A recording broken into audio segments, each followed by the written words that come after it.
போது நீங்க அந்த சரணாகதியில குரு கிட்ட வச்சுட்டீங்கன்னா, ஒன்னும் உங்க மனைவிய இந்த ஞானத்துக்கான ரூட்டுக்காக மாற்றுவாங்க. அப்படியே இல்லைன்னாலும் உங்களுக்கு பாதிப்பு இல்லாத அளவுக்கு ஒரு செயலை செய்வாங்க. இப்போ உங்களுடைய எனர்ஜி, உங்களுடைய செயல் உங்க மனைவியோட செயலுக்கு ஒரு தாக்கத்தை ஏற்படுத்தும்.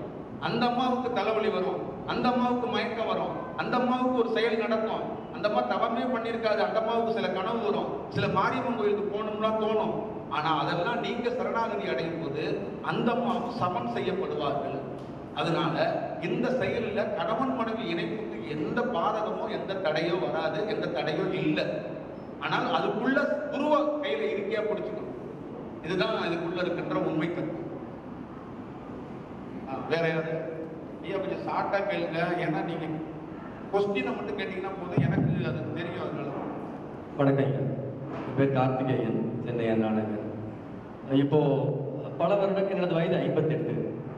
பல வருடங்களாக நீங்கள் சொன்ன மாதிரி உங்களை மாதிரி எளிமையான ரொம்ப அருகில் அணுகக்கூடிய குரு எங்களில் பல பேருக்கு கிடைக்கல. அதனால நாங்கள் கிடைத்த இடத்துல கிடைச்சதை கற்றுக்கிட்டு ஏதோ தெரிஞ்சதை பண்ணிக்கிட்டு இந்த ஒரு பயணத்தில் இருக்கணுங்கிற ஒரே காரணத்தினால பண்ணிக்கிட்டு இருக்கோம். இதில் எனக்கு பல வருடங்களாக எந்த ஒரு கோவிலில் எந்த ஒரு சிலையை பார்த்தாலும் அல்லது எந்த ஒரு எந்த ஒரு குறியீடை பார்த்தாலும் ஜஸ்ட் ஒரு செகண்ட் நம்ம அப்படி அண்ணாந்து என்னுடைய புருவத்தை விழிகளை பார்த்தாலே அடுத்த செகண்ட் என்னுடைய புருவ மத்தியில் ஒரு குறுகுறுப்பு, ஒரு வலி, இதெல்லாம் வந்துருங்க. அது அதுவா தொடர்ந்து வரும், அதுவா நிற்கும். அந்த மாதிரி அதாவது நான் முயற்சி செஞ்சாலும் வரும், என்னுடைய முயற்சி இல்லாமையும் அந்த மாதிரி வரும். தியானம்னு உட்காரும் பொழுது பார்த்தீங்கன்னாக்க ஒரு கட்டத்தில் தலையினுடைய பின்பகுதியில் ஒரு விறுவிறுப்பும், அப்படியே ஒரு மேக்னெட் நம்மளுடைய தலையை மேல் நோக்கி அப்படி பிடிச்சி இழுத்தா எப்படி இருக்கும் அப்படி ஒரு வலியும் ஏற்படும், தலைவலியோட கூடி. இது தொடரலாமா வேண்டாமான்னு ஒரு சந்தேகம் வரும். அதை தவிர நம்ம சில சந்தர்ப்பங்கள்ல என்ன பண்றதுன்னு தெரியாம சரி இதோட முடிச்சுக்கலாம், ஆனா வெளியில வரவே தோணாது, ஆனா அதுல ஃப்ரீஸ் ஆயிடுவோமோ அப்படிங்கிற ஒரு பயம். காரணம் என்னவென்றால் நம்ம இந்த மாதிரி இருக்கிறவங்க பூரா ஒரு குரு அருகாமையில் இல்லாம அடுத்தடுத்த மேல்நிலைகள் போகும் பொழுது அவன் சித்தம் கலக்கி போறதுக்கான வாய்ப்புகள் உண்டு. அப்படிங்கும் பொழுது அந்த ஒரு பயம் வந்துடும். இதுக்கு எந்த ஒரு சந்தர்ப்பத்துல இந்த மாதிரி உங்களுடைய பயிற்சி முறைகளை பண்ணும் பொழுது எங்களுக்கு நீங்க அப்பப்போ ஒரு உதவிகளும் இதுதான்ப்பா கவலைப்படாத, இப்ப கொஞ்சம் நிறுத்திடு, ஒரு 10 நாளைக்கு நிறுத்திடு அப்படிங்கிற மாதிரி ஒரு சில கைடன்ஸ் எங்களுக்கு தொடர்ந்து கிடைச்சா நல்லா இருக்குங்க. இதுக்குள்ள என்ன ஒரே ஒரு ரகசியம்னா, நீங்க எல்லாரும் புரிஞ்சுக்கங்க, தமிழ்நாட்டில் இல்லை, இந்தியாவில் இல்லை, உலகத்துல ஒரு குரு தான் தேவைப்படுறாரு அப்படிங்கிறதுக்காக என்ன நோக்கி 140 கோடி பேர் படையெடுத்துக்காக வச்சுங்களேன், நான் என்ன பண்ண முடியும்? ஒரு வாயை வச்சுட்டு என்ன பண்ண முடியும்? அப்ப இதுக்குள்ள தத்துவமா என்ன சொல்றாங்கன்னா, உட்காருங்க, இறை தத்துவமா என்ன சொல்றாங்கன்னா, நம்ம ஒரு கலை கொடுக்குறோம். நான் ஒரு கலை கொடுக்குறேன். இந்த கலை எங்க அப்பா பேர் பழனிவேல், எங்க அம்மா பேர் நீலாவதி. இவங்களோட சொத்தானா இல்லை, என்னோட சொத்தானா இல்லை. இந்த கலை எங்கேருந்து கிடைக்கும்? இந்த பிரபஞ்சத்திலேருந்து கிடைக்கப்பட்டது. எனக்கு எங்க வீட்டுல தண்ணி இறக்கிட்டு இருக்கும் போது அந்த தண்ணியிலேருந்து அள்ளிட்டு கொஞ்சம் சக்தி என்ன ஊத்திட்டா வந்தேன். இந்த பிரபஞ்சம் என்பது இந்த உலகத்துக்கு பொதுவான மையம். இந்த மையத்திலிருந்து தான் அது கிடைக்கப்படுது. இந்த மையத்தில் இருக்கிறது தான் நம்ம உங்ககிட்ட கொடுக்குறோம். அப்ப இந்த மையத்தில் இருக்கிறத கரெக்டா ஒருத்தர் பிடிச்சுக்கிட்டு, அங்க நான் இல்லை, எனக்கு அமைப்பு இல்லை, சங்கம் இல்லை, கிளியரா புரிஞ்சுக்கங்க. நானே உங்களுக்கு தேவைப்பட மாட்டேன், நல்லா புரிஞ்சுக்கங்க. நான் உங்களுக்கு தேவைப்பட மாட்டேன். என்னன்னா மையம் தான் உங்களுக்கு தேவை. அந்த மையத்துக்குள்ள நானும் ஒரு ஆளா இருக்கிறேன். அந்த மையத்துக்குள்ள நான் வருவேன். நான் வரலன்னா லட்சக்கணக்கான மையத்துக்குள்ள ஆள் இருக்காங்க. அந்த சரணாகதி உண்மையா அடைஞ்சு அந்த கலையை பிடிச்சிக்கும் போது சுவாசம் வழியாக உங்களுக்கு தேவையான உதவியை பண்ணுவாங்க. இப்ப நம்ம கலையில நீங்க மந்திரத்தை எடுக்கும்போது கையில இருக்கும்போது அதுல இருந்து பிரபஞ்சத்திலிருந்து என்னன்னா ஒரு மனிதனை சீரா வளர வைக்கும். ஒரு 3 வயசு குழந்தையோட வளர்ச்சி என்ன ஆகணும் அது கரெக்டா இருக்கும். அந்த 3 வயசு குழந்தையோட வளர்ச்சி 9 வயசு 10 வயசு மாதிரி ஆயிடுச்சுங்களே, அது கட்டுப்படுத்த முடியாது. அந்த மாதிரி தான் இந்த தியானம் இருக்கு இப்ப நிறைய இடங்கள். அப்ப நீங்க என்ன நினைக்கணும்னா, நான் உங்களுக்கு ஒரு கைடன்ஸ் பண்ற மாதிரி, நான் தான் உங்களுக்கு வழிகாட்ட வந்த குரு மாதிரி, இந்த ஜன்னலை திறந்த உடனே ஒளி வந்துருச்சு பாரு நம்ம குரு கிடைச்சிட்டாரு, அந்த மாதிரிலாம் போயிடாதீங்க. அதெல்லாம் இல்லை. தயவு செய்து புரிஞ்சுக்கங்க. ஏன்னா இந்த உலகத்தில் விலாசம் தொலைக்கப்பட்டவன்னா, இந்த விலாசம் தொலைக்கப்பட்டவனுக்கே முகவரி விலாசம்னு ஒண்ணு கிடைச்சிச்சு. என்னோட விலாசத்தை தொலைச்சிட்டேன், தேடுனேன், ஒரு விலாசம் கிடைச்சிச்சு. அந்த விலாசம் எதுனா பிரபஞ்சம். அந்த மையத்திலிருந்து தான் எனக்கே கிடைக்கப்பட்டது. இப்ப நான் கொடுக்கறது என்னன்னா அந்த மையத்துல இருந்து தான். அப்ப எனக்கே அந்த ரோல் இல்லை, அந்த மையம் பார்த்துக்கும். நான் என்ன உங்களுக்கு கைடன்ஸ் பண்றேன் அப்படின்னு கேட்டீங்கன்னா, இந்த கரெக்டா ஒரு கலையை பிடிச்சிக்கிட்டு சுவாசத்தை கரெக்டா கவனிச்சு உட்கார்ந்து ஒரு வேலை செஞ்சீங்கன்னா மையத்திலிருந்து யாரோ ஒருவர் உங்களை வழிநடத்தி கொண்டே இருப்பாரு. அதுல எந்த பாதிப்பும் வராது. ஒரு குரு என்பவர் நேரடியாக வந்து உடலை வச்சுக்கிட்டு என்னப்பா தியானம் பண்ணிக்கிட்டே இருக்கியா, சாப்பிட்டியா, தூங்குனியாலாம் கேட்டுக்கிட்டுலாம் இருக்க மாட்டாங்க. அப்படிலாம் இருக்க முடியாது. ஏன்னா உலகத்துல எத்தனை கோடி பேர் இருக்காங்க. நமக்கு தான் இந்தியா பக்கத்துல இருக்கிறது மாநிலம்னு, ஆனா பிரபஞ்சத்துக்கு இருப்பாருங்க. இந்தியாவும் ஒண்ணுதான், அமெரிக்காவும் ஒண்ணுதான், ரஷ்யாவும் ஒண்ணுதான், பாகிஸ்தானும் ஒண்ணுதான். உங்களுக்கு தான் வெவ்வேறு நாடு. பிரபஞ்சத்துக்கு வெவ்வேறு நாடெல்லாம் கிடையாது, எல்லையெல்லாம் கிடையாது. அது எல்லா பாகித்து எல்லா செயலுக்கும் உரியதா தான் இருக்கும். ஒரு ரோட்ல இருக்கிற நாய் பசித்து கூட உண்மையாக ஏக்கத்தோடு இருக்கும்போது ஏதோ ஒரு வழிபோக்கன் வந்து அதுக்கு சோறு வச்சுட்டு போயிருவோம். அப்ப அதுவும் அதோடைய அந்த மையத்தோடைய ஆளா தான் இருக்கு. அதனால நீங்க இதை ஒரு ஒரு நிதானமா ஒன்று புரிஞ்சுக்கணும். அப்ப என்னுடைய கலை இல்லை, என்னுடைய செயல் வடிவம் இல்லை, அதை தான் நீங்க மையமா தெரிஞ்சுக்கிட்டு பயணிக்கணும். இது ஒரு அமைப்பு, இவர் ஒரு குரு அப்படிங்கிறலாம் நினைச்சிடக்கூடாது. நம்ம இந்த பிரபஞ்சத்திலிருந்து ஒரு அனுபவம் பெற்ற ஒரு ஆள். அந்த அனுபவம் பெற்ற அனுபவத்திலிருந்து என்ன பண்றேன்னா, எங்க தாத்தா என்ன சொல்லிட்டு போனார்ல, என்னோட அனுபவத்தை சொன்னா, நம்ம ஊருக்காரங்க மோசமானவங்க, நீ கொஞ்சம் கவனமா இரு, சூதனமா இல்லைன்னா உன்னை வேற மாதிரி பண்ணிடுவாங்க. அதே மாதிரி நான் பிரபஞ்ச விலாசம் குலத்தை தேடினேன், இந்த பிரபஞ்சம் எனக்கு வழிகாட்டுச்சு. நீங்க இந்த பிரபஞ்சத்தை நம்பி ஒரு பிரயாணத்தை மேற்கொள்ளுங்கள். உங்களுக்கு எப்பொழுதும் பிரபஞ்சம் ஏமாத்தாது. ஒரு தனி மனிதன் ஏமாத்துவான். கடவுள் என்பதோ பிரபஞ்சம் என்பதோ ஏமாத்தியதாக சரித்திரமே கிடையாது. சிவனால் செத்து போனவன் என்று இந்த உலகத்துல எவனையாவது ஒருத்தனை கூட்டியாந்து காட்டுங்க. பார்வதி என்னை ஏமாத்திட்டா, 2 கோடி ரூபாய் பணம் வாங்கிட்டு ஏதாவது ஒருத்தனை கூட்டியாந்து காட்டுங்க. இல்ல வாழை பரமேஸ்வரி என்னை கூட்டிட்டு வந்து ஏமாத்திட்டான்னு சொல்லுங்க. இல்ல காளி ஏமாத்திட்டான், இயேசுநாதர் ஏமாத்திட்டாரு, நபிகள் நாயகன் ஏமாத்திட்டாருன்னு யாராவது சொல்லுங்க. சராசரி மனிதன் தான் ஏமாத்துவான். இந்த மாதிரி தத்துவங்கள்லாம் ஏமாத்தவே ஏமாத்தது. அப்போ மெயின் இந்த உலகத்தோட மையம் என்னவோ அதுதான். அந்த மையத்தினாலதான் நம்ம வந்து இது ஒரு தனி செக்ஷனோ தனி ஆளோ கிடையாது. உடலோட இருக்கிறதுனால நம்ம ஒரு குரு அப்படின்னு நீங்க பாக்குறீங்க. 100% இல்லை. நம்மளோட அனுபவத்தை உங்ககிட்ட ஷேர் பண்ணணும். நீங்க இதை புடிச்சுக்கோங்க. இதுல இருக்கிற மந்திரம், இதுல இருக்கிற செயல் எல்லாமே உடல்ல இருக்கிற நரம்பு சம்பந்தமான தத்துவம். இந்த நரம்பு இதெல்லாம் வந்து எப்ப 10,000 20,000 வருஷம் 1 லட்சம் வருஷத்துக்கு முன்னாடியே பண்டைய காலத்திலே நம்ம குருநாதர்கள், நம்ம யோகிகள் எல்லாருமே இந்த கலைகளை எத்தனையோ மக்களுக்கு தோற்றி வைத்து அதை ஒரு நல்ல செயலை செஞ்சுட்டு போயிட்டாங்க. அது இன்னைக்கு என்னமோ தெரியாம நம்ம புதுசா இப்பதான் தவத்தை கத்துக்கிற மாதிரி போறோம். இதெல்லாம் எத்தனையோ 30 ஆண்டுகளுக்கு முன்னாடியில இருந்து இந்த கலையோட பாரம்பரியம் இருக்கு. அதனால தயவு செய்து அதை பார்த்துக்கங்க. இந்த கொடுக்கப்படுற மந்திரத்தை, இந்த செயலை ஒரு தனி விஷயமா இப்ப வந்து அபிராமி அந்தாதி இருக்குன்னா அது சங்கர மடத்துக்கு சொந்தம் கிடையாது, அது எனக்கு சொந்தம் கிடையாது. புரியுதுங்களா? இப்ப அபிராமி வந்து யாருக்கு சொந்தம்? அறநிலைத்துறைக்கு சொந்தமா? கோவில் அறநிலைத்துறை சொந்தம். அபிராமி அண்ணாமலையார் அறநிலைத்துறைக்கு சொந்தம். கோவில் அண்ணாமலையார் யாருக்கு சொந்தம்? உங்களுக்கும் சொந்தம், எனக்கும் சொந்தம். அந்த அறநிலையே போக முடியாது. அண்ணாமலையார் பெயிண்ட் அடிக்கிறதுக்கு கோபுரத்தை வேணா கலசத்தை வேணா நீங்க மாட்டிக்கலாம். அங்க இருக்கிற சக்தி யாருக்கு சொந்தம்? உலகத்துக்கே சொந்தம். அது பொதுவானது. அப்ப எங்க இருந்து ஒரு குருவுக்கு கிடைக்கப்படுதுன்னா, பொதுவான ஒரு இடத்துல இருந்து நீர் எடுக்கிறோம். அது எல்லாருக்கும் பகிரணும், அது எல்லாருக்கும் கிடைக்கப்படும், அது எல்லாருக்கும் கொடுக்கப்படும். இது தனி பிராஞ்சு கிடையாது. இங்க ஒரு அக்கௌண்ட் நம்பர் வச்சுக்கிட்டு போட்டுருங்க காசை, இந்த இடத்த வாங்கிடுவான். அந்த மலைக்கு கீழே உட்காந்துட்டு எல்லாரும் ஒரு ஒயிட் அண்ட் ஒயிட்ல உட்காந்துட்டு இப்படியே வானத்தை பார்த்துட்டே உட்காந்துருப்பான். அப்படின்னா இந்த வரிக்கு விற்கிற வேலையெல்லாம் ஆகாது. இதெல்லாம் வந்து வேலைக்கு ஆகாது. இது வந்து அது என்ன பண்ணுவாங்கன்னா சுழுக்கு எடுத்துருவாங்க. புரியுதுங்களா? நம்ம ஊர்ல வந்து ஏசுநாதருக்கு ஆணி அடிச்சது தானே தெரியும். நீங்க தவம் பண்ணீங்கன்னா அனுபவத்தை கொடுக்க மாட்டான், பண்ணிக்கிட்டே கடன் விட்டுருவான். பண்ணிக்கிட்டேறா, எத்தனை வட்டினா கத்துறா, தலைகளா நின்றா, 1000 சிவராத்திரிக்கு நீ தலைகளா நின்றா. சரணாகதி உண்மையா அடையாம இந்த பிரபஞ்சத்தை கரெக்டா நோக்கலன்னா எவனாலையும் எதுவும் பெற முடியாது. நான் இல்ல, யாரா இருந்தாலும் இதான் கதை. உண்மை தத்துவம் தான். நம்ம வந்து ஒருத்தர் பழிச்சுட்டோ ஒருத்தர் போய் அப்படி பேசிட்டு போயோ அங்க ஒன்றும் அடைய போறதுக்கு ஒன்றும் கிடையாது. அதனால இதை பார்த்துக்கோ. அடுத்தது யாரு கேள்வி? ஐயா வணக்கம். ஐயா லாஸ்ட் திருவண்ணாமலை வகுப்புக்கு நான் முதல் வகுப்பு. நான் ஆர்மியில் வந்து 32 வருஷம் சர்வீஸ் பண்ணிட்டு வெளியே வந்தேன். அந்த ஒரு வகுப்புலேயே இந்த 32 வருஷம் சர்வீஸ் அந்த இடத்துல நான் பார்த்தேன். ஒவ்வொரு செயல் வந்து மைக் கொஞ்சம் கிட்ட வச்சு நான் சொல்லும் போது எனக்கு எல்லாமே தலைக்கு மேலே ஏறி போச்சு. மனிதனாக பிறகு நம்ம ஒவ்வொருத்தரும் வந்து வல்லலாக பேசணும். அவர் எவ்வளோலாம் இதுவாகிட்டு சரி நம்மள மாதிரி மனிதன் தான் ஜோதி ஆகிட்டு இதுவாங்க. அன்னைக்கு கேட்ட நீங்கள் ஒரே கேள்விக்கு எனக்கு எல்லாமே இதுவாகிடுச்சு. ஆனால் இப்போ என்னுடைய இது என்னன்னு கேட்டாச்சுன்னா, நான் சின்ன பையன்லேருந்து வந்து ஜாமத் பூஜைன்னு ஒன்று இருக்கும். அது என்னுடைய அம்மா கதை 12 to 1 மணி, அதாவது அளவுக்கு மீறி கஷ்டம் இருக்கா அந்த பூஜையில் போகணும். அதை நான் ஃபாலோ பண்ணுவேன்.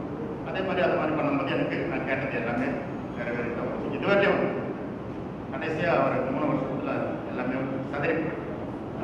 ரெண்டாவது வந்து நான் இப்போ அந்த ஜாமத் பூஜையில் உட்கார்ந்துருக்கோம். ரெண்டாவது வந்து இப்போ பிரம்மம்பூர் 4 to 6 அந்த பூஜையிலே உட்காந்துருக்கோம்.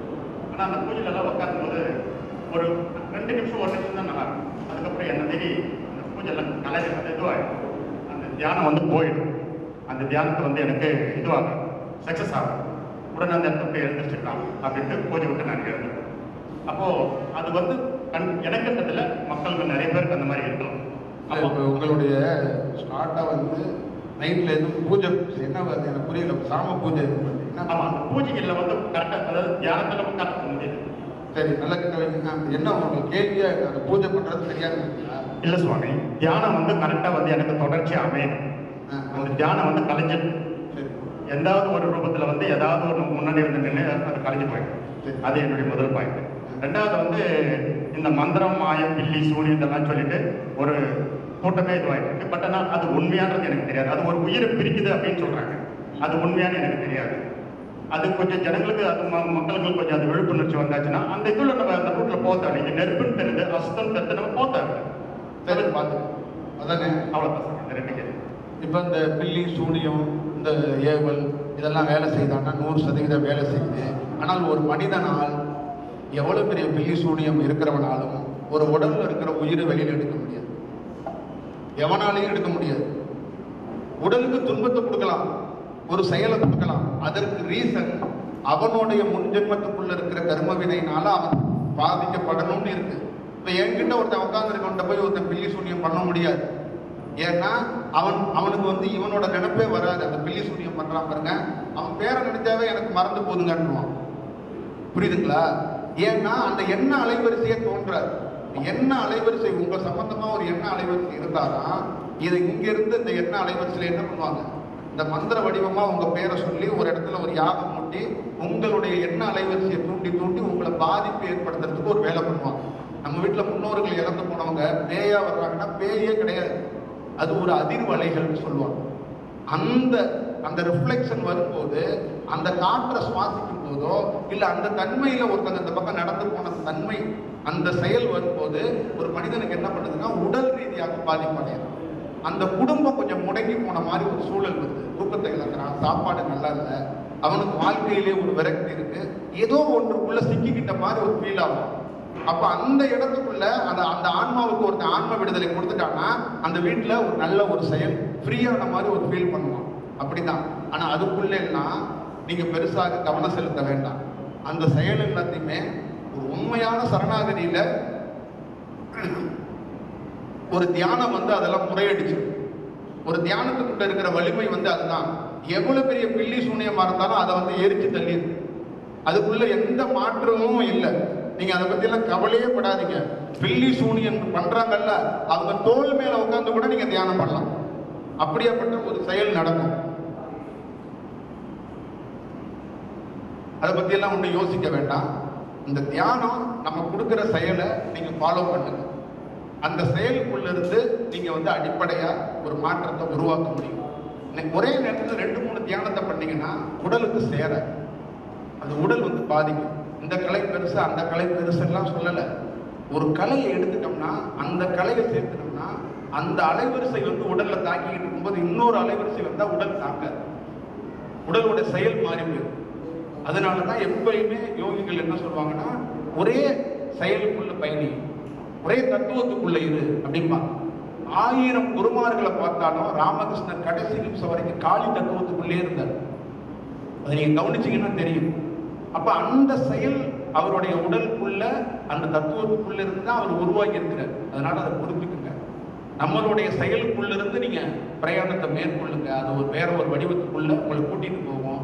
அங்க வந்து நம்ம இல்லை. நீங்க உண்மையா தியானம் பண்ணீங்கன்னா காளியே வருவார், உண்மையா தியானம் பண்ணா திருமூலரே வருவார், உண்மையா தியானம் பண்ணா பதஞ்சலியே வருவார். இதெல்லாம் உருவமாக கிடையாது. சுவாசத்துல உங்களுக்கு ஆங்காங்கே ஒவ்வொரு நாளும் நடக்கிறது தெரியும். இதை அதிகமா தெரிஞ்சுக்கணும்னா அமாவாசை பௌர்ணமி போன்ற நாட்கள்ல நீங்க தெரிஞ்சுக்கிறதுக்கான ஒரு வாய்ப்பு வந்து உருவாகும். ஒரு மனிதன் வந்து ஆசைப்படக்கூடாது. தியானத்துக்குள்ள ஒரு அனுபவம் வரும். ஒரு ஒரு ஒரு நல்ல ஒரு 20 நிமிஷத்துக்கு உட்காந்து தியானம் கிடைச்சிருக்கும், அடுத்த நாள் தியானமே வராது. அதுக்கு காரணம் நம்ம பல்வேறுபட்ட அதிர்வலைகள்ல இருக்கிறோம். மனைவி ஒரு ரிஃப்ளெக்ஷன்ல இருப்பாங்க, குழந்தை ஒரு ரிஃப்ளெக்ஷன்ல இருக்கும், உறவுக்காரங்க ஒரு விஷயத்துல இருப்பாங்க. அப்ப அந்த பல்வேறுபட்ட அதிர்வலைகளோட போய் குளிச்சுட்டு உட்காந்து தியானம் பண்ணா வராது. ஏன்னா எண்ணம் எல்லாம் ஒரு இடத்துல இருக்கும். இந்த தியானத்துக்கு மையம் எதுன்னு கேட்டீங்கன்னா எண்ணம் தான். நீங்க பல குவியல்களை உள்ளே வச்சுக்கிட்டு இப்படியே கண்ணை மூட்டு உட்கார்ந்தீங்கன்னா அந்த அந்த எண்ண அலைவரிசை தான் வேணும். சாப்பிட்டுட்டு தியானம் பண்ணாதீங்கன்னு ஏன் சொல்றோம்னா, இந்த காத்தை கவனிச்சீங்கன்னா கீழே போய் தாக்கும். தாக்கி என்ன பண்ணணும்னா உணவெல்லாம் மேலே எடுத்து வந்து கழுத்துக்கிட்ட கொண்டாந்து இதயத்துக்கிட்ட கொண்டாந்து ஒரு பெரிய காய்ச்சலை பண்ணும். அப்ப அந்த தியானத்தை பெரிய தியானத்தை எடுத்துட்டு போக முடியாது. அப்ப வெறும் வயதுல இருந்து ஏன் தியானம் பண்ணணும்னா உள்ள இருக்கிற செயலை வெளியில எடுத்துட்டு வரும். அதே மாதிரிதான் இந்த எண்ண அலைவரிசைகள் வீட்டுல ஏதாவது ப்ராப்ளம் செயல்னா அதை எல்லாத்தையும் ஒரு 15 நிமிஷம் சரி செஞ்சுட்டு, ஒரு தியானத்துல ஒருத்தன் உட்கார்றதே எப்படி உட்காரணும்னா ஒரு 10 நிமிஷம் எல்லா பிரச்சனைகள்லாம் இருந்துச்சுன்னா அதை நமக்குள்ளே பேசி பேசி கரெக்ட் பண்ணிட்டு அதுக்கப்புறம் தான் உட்காரவே போகும். அவன் அந்த எண்ண அலைவரிசையோட நீங்க உட்காரக்கூடாது. இப்ப தியானம் வரலன்னா கவலைப்படக்கூடாது. துண்டை உதறிட்டு எந்திரிச்சுட்டு இன்னொரு 1 மணி நேரம் 2 மணி நேரம் கழிச்சு உட்கார்ந்து பார்க்கணும். அப்ப வேற ஒரு தன்மைக்குள்ள உடல் மாறி அது தியானம் கிடைக்கும். அந்த தியானத்தை வற்புறுத்தக்கூடாது. வற்புறுத்தினா என்ன ஆகும்னா உடல் வந்து வெப்ப சலனம் ஆகும். நீங்க எப்பெல்லாம் கம்பல் பண்ணி ஒரு இடத்துல கவனம் வைக்கிறீங்களோ அப்பெல்லாம் உடல்ல வந்து பயங்கரமான ஹீட் ஏதாவது அந்த வெப்ப சலனங்கள் அதிகமா கூட இருக்கும். அதே மாதிரி பயங்கரமான கோபத்துல தவம் பண்ணீங்கனாலும் உடல் பாதிக்கும். அதிகமான சந்தோஷத்துல தியானம் பண்ணாலும் உடல் பாதிக்கும். நியூட்ரல்ல தான் தியானத்தை மேற்கொள்ளும். அப்போ ஒரு ஒரு ஒரு மனிதன் ஒரு ஒரு நார்மலுக்கு வந்துட்டு அப்படியே அது உண்மையான தியானங்கிறது ஒரு குழந்தை மனநிலையில தான் ஒரு தியானத்தை மேற்கொள்ளும். அந்த ஒரு ஒண்ணும் இல்லாத அந்த குழந்தை மாதிரி ஒரு கிறுக்கன்கள்லாம் இருப்பாங்கல்ல, அதனாலதான் சித்தர்கள் வந்து நிறைய பேர் வந்து இந்த கிறுக்கன்களை தான் பிடிக்கும். புரியுதுங்களா? அவங்க வந்து எதையும் யோசிக்க மாட்டாங்க, சும்மா அப்படியே இப்படி பார்த்துட்டு இருப்பாங்கல்ல வேடிக்கை. அந்த மாதிரி தான் அதுதான் தியானத்துக்கு அடிப்படையா என்ன தகுதி என்ன குவாலிட்டின்னா முட்டாளா இருக்கிறதா. முட்டாளா இருந்தா அவங்க வந்து சாதிச்சுவாங்க. அந்த அறிவாளியா 1 2 3 4 5 பதஞ்சலி கொடுத்தாரு, திருமூலர் கொடுத்தாரு கணக்கை போட்டுக்கிட்டே இருந்தீங்கன்னா அது ஒன்றும் வேலைக்காக. நீ கணக்கு போட்டுக்கிட்டே இரு, நான் ஒன்றும் உனக்கு கண்டுக்க மாட்டேன்னு போயிடுவேன். பார்த்துக்கிட்டு அடுத்தது யாருக்கு? வணக்கம், எல்லாருக்கும் வணக்கம். மண்டபக்காரன் ஐயாவுக்கும் வணக்கம். ஐயா, என்னுடைய கேள்வி சுவாச புரட்சி. அந்த சுவாச புரட்சி பண்ணியிருந்தீங்க, அதுக்கு இப்போ இந்த கேள்விக்கு சங்கி 2 தாரை 1 சன்னல் மின்னலாகியே வங்கி மாளுதே உலகில் மானிடர்கள் கோடியாய் சங்கி 2ஐயும் தவிர்த்து தாரை உதவள்ளீர். பொருந்தியர்ல இந்த ஒரு வசனம் இருக்குங்க, நாசி வழியாய் சுவாசிப்பவனை நம்பாது. இப்ப எனக்கு தேவை இந்த சுவாசம் இப்ப ஓடிக்கிட்டு இருக்கு, அது உள்ள கொஞ்சம் ஓடி காட்டுச்சு, அது எப்ப அந்த தாரை ஊதலாம் அதை பத்தி கொஞ்சம் சொல்லுங்க ஐயா. தாரை அதாவது உள்சுவாசம், உள்சுவாசம் எப்ப வருங்க? சுவாசிக்கிட்டே இருக்க, இந்த சுவாசத்துல புரட்சி பண்ணியாகணும். இப்ப சாதாரணமா இருக்கு, இந்த புரட்சி உள்ள நடக்கணும். அது எனக்கு இல்லைங்க, எப்ப நடக்குங்க இந்த மாதிரி பயிற்சி பண்ணும் போது எல்லாருக்கும்?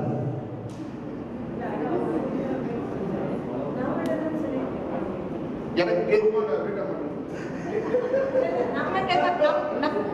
நம்மகிட்ட இருக்குதுன்னா சொல்லிட்டீங்களே நீங்க, பயிற்சி நம்மகிட்ட தான் இருக்கு, முயற்சியும் நம்மகிட்ட தான் இருக்கு. நான் என்ன சொல்றேன்னா, நான் என்ன பேங்க் ஆபீசரா லோன் கேட்கிற மாதிரி எப்ப கொடுப்பீங்க? செகண்ட் பண்ணி கொடுங்க, விசுவாசத்தை உள்ள அனுப்புங்க.